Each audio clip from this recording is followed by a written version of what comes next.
Thank you. All right. Thank you.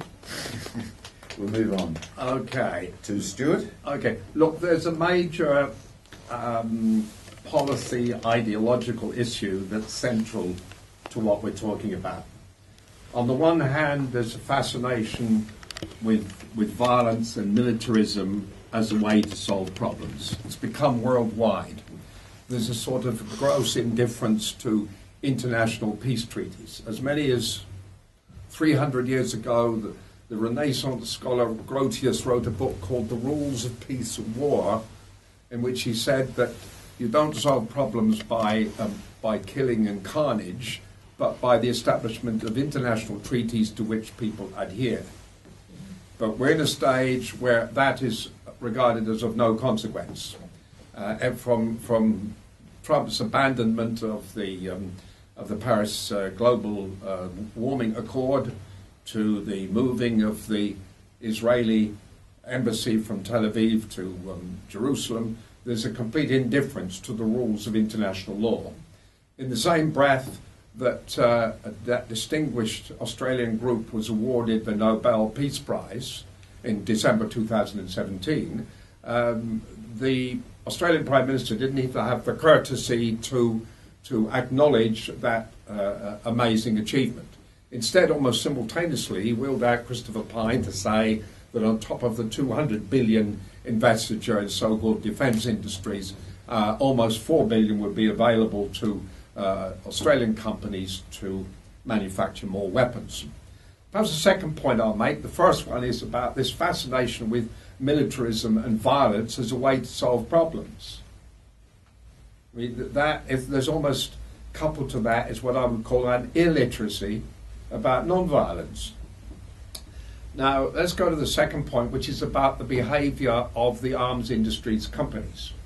It would make the current investigation of the banks look like a Sunday school picnic, because there is massive corruption and deals that have to be done by the arms industry to spot the opportunity. The Australian companies will have to keep their eyes on wherever conflict and volatility and disorganization occurs in the world in order to spot the commercial opportunity. That sort of amorality writ large.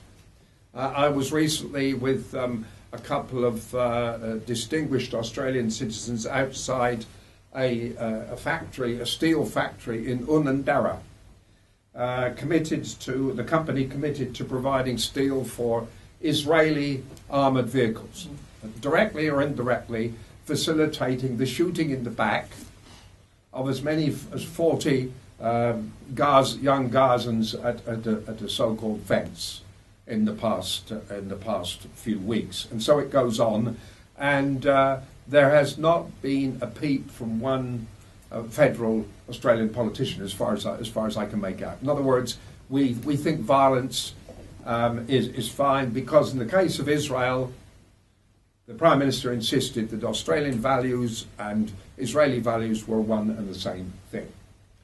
And perhaps I'll finish up with a repeat of what Sister Monica said about Australia's commitment to make our humanitarian aid the lowest possible contribution that it's been for about 3 decades.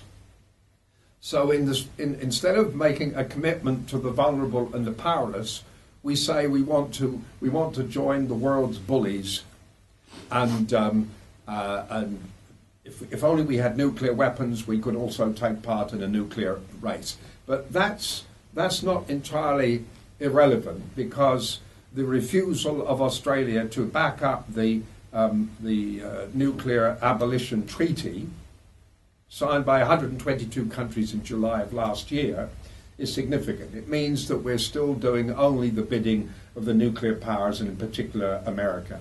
And it's about time we found the courage and the values to reject that subservient, deferential behaviour to the world's bullies, and say that no, we're committed to non-violence, we're committed to social security through phenomena such as public education, universal health care, etc. And given that academic speaking too long is a form of violence anyway, I think I better stop. Never. Thank you. Thank you, Stuart. And now.